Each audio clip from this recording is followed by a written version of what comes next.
When my husband found out that I couldn't inherit my father's estate, he yelled at me. "What? You can't inherit the property? I have no use for you anymore. I want a divorce right now." After that, I got my revenge on my husband and my sister, who remarried quickly. My name is Julie, and I am a 32-year-old office worker who has been married to Brian for 2 years. I met Brian through a relative's introduction and we got married. My family was quite wealthy, but since my sister, Mary, and I were the only children, our relatives worried about finding an heir, so they introduced Brian, saying he would be fine as a son-in-law. Although my husband didn't end up becoming an adopted son-in-law, he started living with my family at my parents' house. My mother passed away a few years ago, and now my father, my husband, and I live in our family home. My husband seems very kind and treats my father well, but the relative who introduced him warned me about something right before our marriage. "I know I introduced Brian to you, but be careful. He can be a bit obsessed with money." Even though I was about to get married and had already done the engagement ceremony, I couldn't see any signs of my husband being money obsessed, so we went ahead and got married. Even after we married, I kept an eye on my husband because of the relative's words, but he didn't seem to be obsessed with money. However, he did seem curious about my father's wealth, sometimes casually asking how much property we had when he joined my father for a drink. Since my father didn't hide anything, I didn't worry about it too much. Another thing my husband was interested in was my sister. My sister is 5 years younger than me, and unlike my calm demeanor, she's bright and active and has a flashy social life with men. She doesn't look like me at all, and my husband was surprised when he first saw her. "Your sister is so different from you, Julie, isn't she?" Seeing my husband's fascination by my sister, who is a beautiful woman with striking features, opposed to my plain looks, made me feel a bit uneasy. Still, the reason our relatives introduced me to him was that they were worried I wouldn't get married due to my modest looks and personality, and then there would be no one to carry on our family name. At the time, I thought there was no need to worry since I had a beautiful sister, but I later realized why our relatives were concerned. My father spoiled my sister a lot, letting her go to college after high school and then to a vocational school after graduation. My sister didn't have any specific goals for attending college or vocational school. She just didn't want to work. My mother was strict with my sister, trying to persuade her to find a job after college, but my father insisted on sending her to a vocational school. After graduating from vocational school, my sister got a job at my father's friend's company, but quit after 6 months. I was shocked by the excuse my sister gave when she quit her job. "I can't fully use my talents at that company." My sister, who hadn't even worked for half a year, was acting as if she already understood everything about her job, which left my mother and me dumbfounded. However, my father seemed to believe my sister and quickly found her another job. A while after starting her new job, my mother fell ill and was hospitalized. When my mother was in the hospital, my sister visited her every day, taking time off work. In the end, she quit this job as well and started saying she would take care of our sick mother. Taking care, however, only meant being in the hospital room, chatting with our mother, or staring at her smartphone in the waiting room. I had to go get our mother's laundry and replace it with new clothes during her hospital stay, while my sister was of no help at all. Though my mother might have been happy to have someone to talk to, her condition worsened so much after about a month that she could no longer even have a conversation. 2 weeks after her condition worsened, our mother passed away. My father and sister were so shaken by the sudden loss that they couldn't even prepare for the funeral, so I had to do it. Thanks to the help of our relatives, we were able to send off our mother somehow. After our mother's death, my sister started working part-time and moved out of our family home to live alone. Since her part-time income wasn't enough to pay the rent, our father covered the rent and utility bills, and it seemed my sister spent the money she earned on having fun. When her part-time income wasn't enough, she would go to our father and ask for an allowance. When our mother was alive, She had been strict with my sister, so our father didn't give her any allowance after she started working. But now he was giving her as much as she wanted. I thought it was no problem if both my father and sister were happy with that arrangement. Even after I got married and started living with my husband in my family home, my father continued giving my sister an allowance. At that time, I didn't realize that my sister was also asking my husband for money, and he was happily giving it to her. Being unable to say no to my beautiful sister, my husband would secretly give her money, saying, "Don't tell Julie about this. She might get jealous if she finds out." My sister would only work part-time when she felt like it and live off the money she got from our father and my husband. But her carefree lifestyle didn't last forever, as our father fell ill and had to be hospitalized. I took care of our father during my breaks from work, but my sister never showed up at the hospital. Instead, she started calling me and demanding money. "I've been getting money from Dad every month, so I want you to keep giving it to me. The rent and utilities are all being withdrawn from Dad's account after all." She spoke to me angrily, but I was shocked to learn this for the first time. I got angry at my sister, who only cared about her own life instead of worrying about our hospitalized father. I really wanted to hang up on her, but she seemed to be in trouble, so I asked her how much money our father had been giving her every month. "How much have you been getting from Dad every month? Hurry up and get a job so you can live on the money you earn." My sister replied grumpily, "You're so annoying. I've been getting $1,000 a month. That's not including rent and utilities, by the way." I was appalled by my sister, who boasted about the amount she was receiving. I thought that if our father kept giving such a grown-up sister so much money, that she would lose any motivation to work seriously. I didn't think it was much of a problem to give my sister money, since I believed our father would recover quickly. However, our father's condition suddenly worsened, and I hurriedly contacted our relatives. The doctor told me it was a serious situation, and I was deeply shocked. During times like these, I wanted my husband's support, but he rarely showed up to the hospital, saying he was busy with work. Moreover, when he did visit, he would ask me inappropriate questions like, "Your father's inheritance must be huge, right? Since you and your sister are the only heirs, are you going to split it in half?" I had no words to respond to my husband, who only talked about the inheritance. I realized that what the relatives meant when they said my husband was obsessed with money, and felt disgust. When my sister received a call, I explained that our father was in a critical condition, but she only worried about her own finances. "Make sure you pay me my monthly allowance. I can't survive without that money." The call ended abruptly.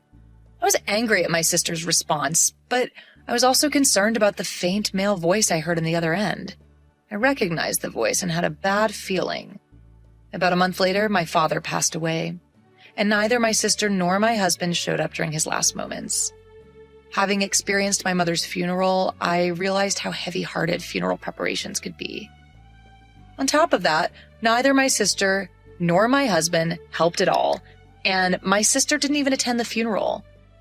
My husband did show up at the funeral, but he disappeared immediately afterward, claiming he had work.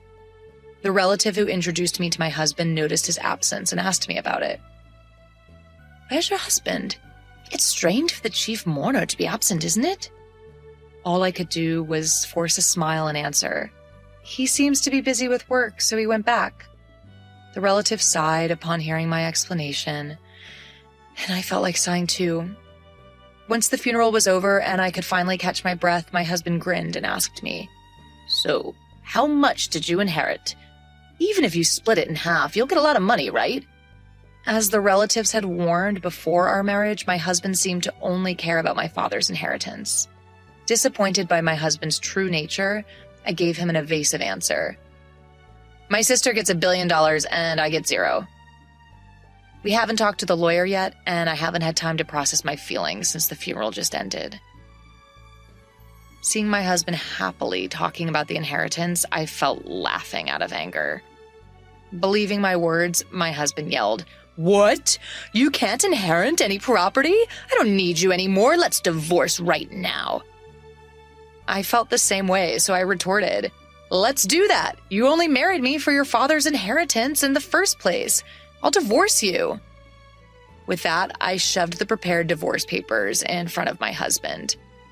As if anticipating this, I took out the divorce papers, which seemed to surprise him a bit, but he signed them anyway. After signing the divorce papers, my husband left the house saying, "I'll divorce you, who gets zero inheritance, and marry your sister to get the $1 billion." I didn't care and immediately went to the city hall to submit the divorce papers. I was able to leave my terrible husband. My ex-husband submitted his marriage registration with my sister the very next day. A few days later, my ex-husband called me. Still believing that story, he yelled, "When are you going to start the inheritance procedures? Give Mary her $1 billion already." I had been waiting for my ex-husband to contact me. I didn't want to reach out to him after he left our house. I replied to my ex-husband in a business-like tone, "Let's have a discussion at my place this Sunday. I'm preparing for the procedure and waiting for you." Brian, my ex-husband, was thrilled at the thought of receiving an inheritance and hung up the phone, but I was looking forward to seeing his face when he found out the truth. Over the weekend, my ex-husband and my sister Mary came to our parents' house, and both of them were surprised that I had called a lawyer. However, Brian seemed to convince himself and said, "I guess we need a lawyer when we're inheriting a large amount of the money." Then the lawyer, with a puzzled look, started talking to Brian. "There is a matter of inheritance, but before that, there is a matter of a claim for compensation from Julie, your ex-wife, towards you, Brian." He showed Brian several photos. In those photos, Brian was coming out of Mary's house, and the date was clearly written. The lawyer continued talking to Brian. "Since these are photos proving infidelity before the divorce, you have to pay compensation." When I heard Brian talking about the inheritance over the phone with Mary, I immediately asked the lawyer to investigate Brian's infidelity. Maybe he thought I was too busy with my father's funeral, but Brian and Mary met at Mary's house almost every day, and thanks to that, I was able to get many evidence photos. The conversation about inheritance turned into a conversation about compensation, and both Mary and Brian were speechless. But Brian quickly recovered and retorted, "Compared to the 100 million inheritance, compensation is just a small amount. I'll pay it right away." When the lawyer handed him the compensation claim documents, he signed them easily. After confirming that, I told Brian, "I'll make sure you pay the compensation since you've signed it. But be happy with Mary, who has zero inheritance." The moment Mary heard zero inheritance, she screamed, "What do you mean my inheritance is zero? I'm supposed to have 100 million. Brian's face turned red, and he got angry, saying, "There's no way there's zero inheritance. I won't let you take it all for yourself." The lawyer calmly started explaining to the angry pair. "Mary is the daughter of your late mother from a previous marriage, and since she has not been legally adopted by your late father, there is no legal parent-child relationship. Therefore, Mary cannot inherit your father's estate." I also told Mary, who seemed to be confused, "I don't think you remember because you were only 1 year old when our parents got remarried, but I remember it clearly. I was 6 years old when our parents remarried, and I remember being happy that I suddenly had a sister. I never thought that such a sister would steal my husband." Both our parents were struggling with young children and had someone mediate between them, thinking it would be best for them to remarry. My mother treated me like her real daughter, and my father treated Mary with care. My father might have spoiled Mary because she was not his real daughter, and he wanted to be extra careful with her. Our parents each had a child when they remarried, and my mother, who was suspected by relatives of marrying my wealthy father for his money, refused to have Mary legally adopted by him. The reason the relatives kept recommending marriage proposals to me was that they knew I was the only one who could inherit my father's estate. If our parents had had a child together, things might have gotten even more complicated, but fortunately or unfortunately, they didn't have any children. They might have decided not to have children to avoid future inheritance disputes. It has now become clear that our father continued to support my sister financially after she became an adult because he couldn't pass on his inheritance to her. I am not legally related to my mother because we did not go through adoption, but it never bothered me in daily life. It seemed our parents never told my sister that they were both remarried, and she found out the truth for the first time that day. My ex-husband's face changed from red to pale as soon as he realized the situation. He signed the documents and was even asked to pay for damages when he couldn't get the inheritance he had been expecting from my sister. With a blue face, my ex-husband said to me, "Was what you said about my sister getting $10 billion and me getting nothing a lie?" Holding back laughter, I said, "Of course it was a lie. It was to get back at you for cheating on me behind my back. Besides, there's no way Dad's inheritance was worth $10 million. Even our wealthy father didn't have an inheritance of $10 million. My sister, who had been silent until now, suddenly screamed, "I've made a lot of purchases relying on Dad's inheritance. What will happen to the money he used to give me? Will you pay for me, big sister?" I answered my frightened sister, "You have a reliable husband now, so you don't need it anymore, right? Have Brian support you." My sister looked at my pale-faced ex-husband, but he shook his head. "I also have made various purchases expecting the inheritance. So I don't have the means to support you. Besides, I have to pay for damages, so I'm barely managing myself." After saying that, my ex-husband suddenly knelt down in front of me and started apologizing. "Julie, I'm sorry. It was my fault. Will you forgive me and take me back?" The lawyer, who had been watching, laughed while packing up to leave. His arrogant attitude from earlier was gone, and he looked ridiculous kneeling down. After the discussion, my ex-husband and sister left with their heads down, and they soon got divorced. For my ex-husband, who remarried with the intention of inheriting my sister's assets, he was no longer interested in her when she didn't receive the inheritance. He told me he couldn't take care of my sister because he had to pay me damages. Since my ex-husband had no property, we agreed that he would pay the damages in installments from his monthly salary. The lawyer advised that this way I wouldn't miss out on anything. My sister, now without our father's support, worked part-time every day, but she couldn't pay off her debts and ended up filing for bankruptcy. She eventually had to leave her apartment, and no one knows where she went. Our father had supported my sister out of love, but in the end, he spoiled her too much, and she became unable to work seriously. Later, a relative tried to introduce me to a potential marriage partner again while I started living alone in my childhood home, but I declined. I don't want to be introduced to someone like my ex-husband again, so this time I want to find a suitable marriage partner on my own.